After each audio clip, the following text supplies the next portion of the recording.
is, I mean, the reality is things haven't changed, although they've really changed. But at the end of the day, people still buy from who they trust. Yeah. And so building a trusting relationship is critical. The unfortunate thing today is we have to do it totally different, right? Even now, especially now with our lovely COVID problem. But even before, we have to build relationships digitally. Yeah. And so it goes into my next sort of couple of things I want to talk about. This is the Disruptor segment, and you actually have a section in your book called Disruption in Illustrated, I think it's called, in the beginning.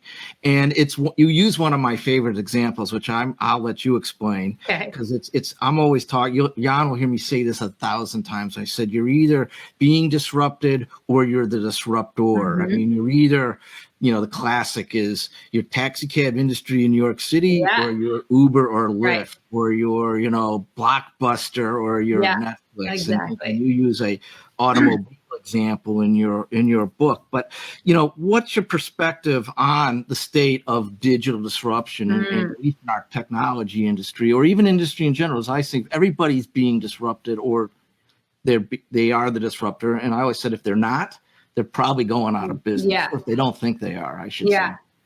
Well, for sure, it's disrupting sales. I mean, there's all this AI technology, as you know, that at the beginning, I was actually kind of skeptical, like, how's a computer going to come up with an email? Because it's used a lot in prospecting that actually connects with me. But if you look at some of the emails that are being generated now, there is like wired in sort of empathy in these emails in a way that I'm actually like, wow, that email felt like processing.